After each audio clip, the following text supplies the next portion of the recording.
تو جو استدعا تھی پی ٹی آئی کی کہ الیکشن کمیشن کی فیکٹ فائنڈنگ رپورٹ جو ہے اس کے حوالے سے جو ان کے چیلنجز تھے وہ مسترد ہوئے ہیں.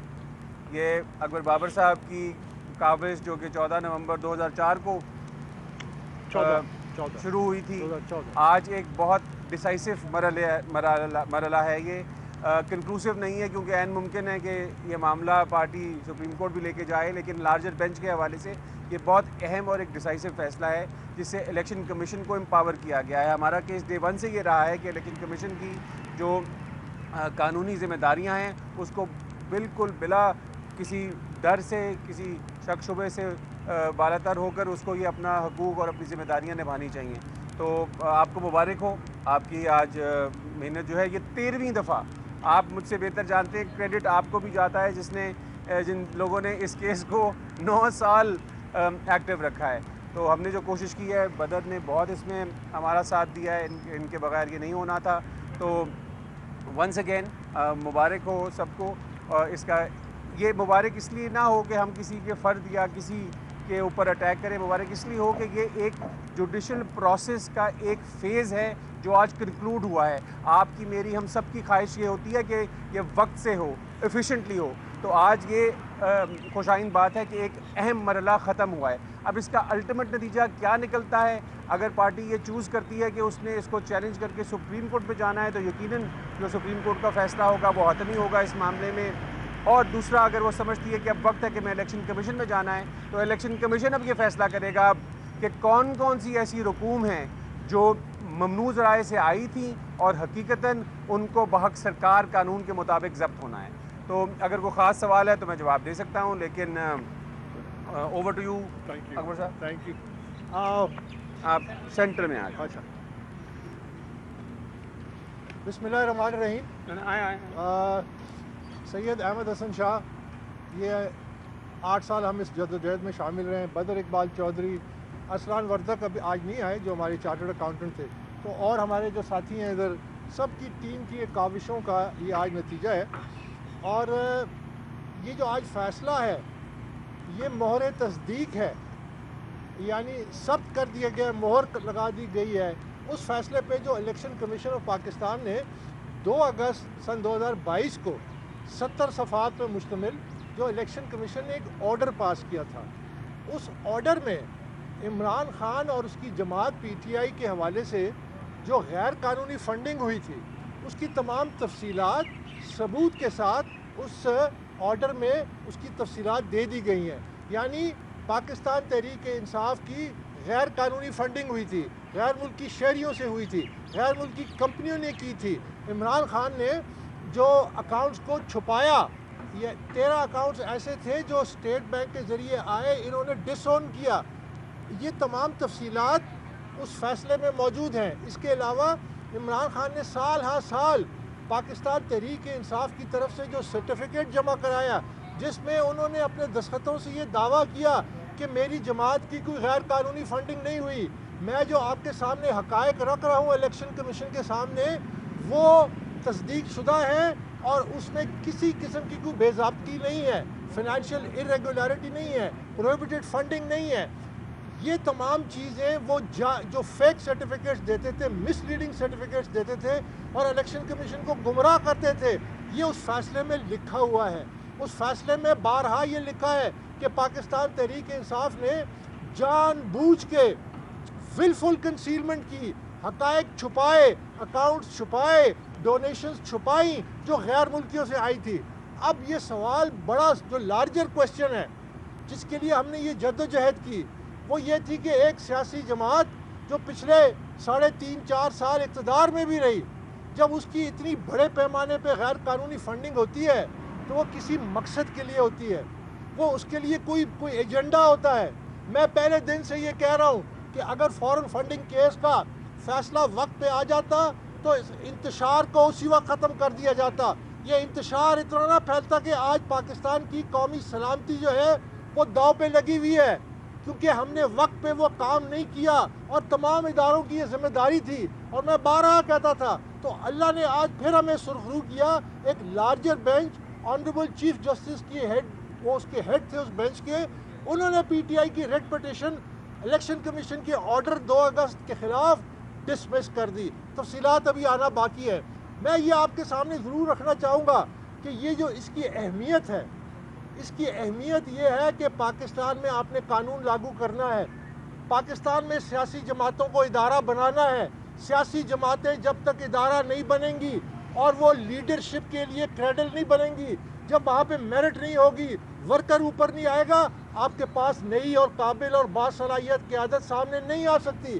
آپ ایک کیا آپ 10 الیکشن کرا لیں، یہی قیادت پہلے جو تھی یا ابھی ہے یہی ریسائیکل ہوگی. اسی کو ریسائیکل کرنے سے آپ کے معاملات اچھے نہیں ہوں گے، آپ کے مسائل حل نہیں ہوں گے. آپ نے سیاسی جماعتوں کو آپ نے ان کی اصلاح کرنی ہے، ان پہ قانون لاگو کرنا ہے. یہ تھا وہ بڑا مقصد جب میں نے یہ کیس کیا، اور اس کی مثال ہم نے خود بننا تھی. پاکستان تحریک انصاف تو بنی اس لیے تھی کہ ہم نے انصاف کرنا ہے سب سے پہلے اپنے سے، اپنے اندر احتساب کا عمل لانا ہے، اپنے اندر میرٹ لانا ہے. جب آپ میرٹ لے کے آتے ہیں تو 80% کرپشن ادھر ہی ختم ہو جاتی ہے. یہ ہمارا روٹ کاز ہے پرابلم کا، لیڈرشپ کی کرائسس کا. یہ فارن فنڈنگ کیس اس لیے میں یہ کہتا ہوں کہ ہم تمام ساتھیوں کی کاوشوں کے نتیجے میں آج جو فیصلہ آیا ہے یہ ایک تاریخی فیصلہ ہے، اور یہ ان تمام جو فیصلے میں جتنی تفصیلات ہیں اس پہ مہر تصدیق ہے. یہ جو عمران خان کہتا تھا کہ یہ تو محض رپورٹ ہے، یہ تو محض ایک فیکٹس ایسے آئیڈینٹیفائی کیے جس کو ہم مانتے نہیں ہیں. آج 3 ججز کی طرف سے ان کی ریٹ پٹیشن کو ریجیکٹ کر دیا گیا، ڈسمس کر دیا گیا. یہ بہت اہم فیصلہ ہے، اور اس کی میں سمجھتا ہوں کہ یہ پاکستان کی تاریخ میں ایک بڑا اہم ترین موڑ ہے. ساتھ ہی ساتھ میں یہ کہتا ہوں کہ پاکستان میں جب ہم نے یہ کیس کیا، جیسے کہ میں نے پہلے کہا، میں بارہ یہ کہتا تھا کہ پاکستان کی قومی سلامتی داؤ پہ لگ گئی ہے، جبکہ مجھے بلا کے اس وقت کے کرتے دھرتے مجھے یہ کہتے تھے کہ آپ یہ کیس واپس لے لیں، آپ یہ کیس واپس لے لیں کیونکہ پاکستان کی قومی سلامتی خطرے میں پڑتی ہے. میں نے ان کو کہا کہ چند اشخاص کی سلامتی اور قومی سلامتی میں فرق ہے. قومی سلامتی کو پہچانے، ایک سیاسی جماعت کے لیڈر کو اتنے بڑے پیمانے پہ غیر قانونی فنڈنگ ہو رہی ہے، اس کا کوئی مقصد ہے، اور وہ مقصد اب سامنے آ چکا ہے کہ پاکستان تحریک انصاف کی جو اس وقت سیاست ہے وہ سوائے انتشار کے، یہ اس سے پاکستانی قوم کو کوئی فائدہ نہیں ہو رہا، اس پاکستانی قوم کو نقصان ہی نقصان ہے. یہ آپ سمجھیے کہ ایک ملک دشمنی ہو رہی ہے، اس سیاست نہیں ہو رہی. ہم نے آگے سوچنا ہے کہ ہم نے آگے کیسے نکلنا ہے اور اس راستے پہ کیسے چلنا ہے کہ پاکستان کو ہم ایک بہتر قیادت دے سکیں. یاد رکھیے کہ پچھلے 10-15 سالوں میں جو مسلمان ملکوں میں سول وارز ہوئی ہیں، اس کے پیچھے بھی ایک ایجنڈا تھا، اس کے پیچھے بھی ایک سازش تھی. اس میں بھی جنگ اقتدار کی جنگ سے شروع ہوا. جب اقتدار کی جنگ نے طوالت اختیار کیا، اس ملک کی معیشت بیٹھی. جب اس کی معیشت بیٹھی، اس کے ادارے بیٹھے. آج ہمارے اداروں پہ ڈائریکٹ حملہ ہو رہا ہے. میں الیکشن کمیشن کے باہر کھڑا ہو کے یہ کہتا تھا بار بار کہ عمران خان جب اداروں پہ حملہ کر رہا ہے تو یہ پاکستان کی قومی سلامتی سے کھیل رہا ہے. میں نے اس وقت کہا تھا کہ یہ عوام اور فوج کو آمنے سامنے لا رہا ہے. اس سے خوفناک اور خطرناک عمل نہیں ہو سکتا. میں 8 سال میں نے صبر کیا، میں نے برداشت کیا. یہی ادارے تھے، لیکن غیر ذمہ داری کا مظاہرہ نہیں کیا، کیونکہ یہ ادارے ہمارے ہیں. جب ایک ملک میں اتنا بڑا سانحہ ہو جائے جو پشاور میں ہوا، اس سانحے کے ساتھ بھی سیاست کی جا رہی ہے. جبکہ وہ آئی جی پولیس کے پی کا کہتے ہیں کہ ہمارے پاس نہ وہ وسائل ہیں، نہ ہمارے پاس وہ سیف سٹی کے کیمرے ہیں، نہ ہمارے پاس وہ طاقت ہے کہ ہم ان دہشت گردوں کا مقابلہ کر سکیں. تو میں پوچھتا ہوں کہ یہ 10 سال کیا کر رہے تھے جب کہتے تھے ہم نے ماڈل پولیس بنائی ہے؟ یہ صرف سوشل میڈیا نعرے اور ان کی سیاست کر رہے تھے، اپنی امیج بلڈ کرنے کی سیاست کر رہے تھے. اب میں آپ کے سامنے ایک بڑی اہم بات رکھنا چاہتا ہوں.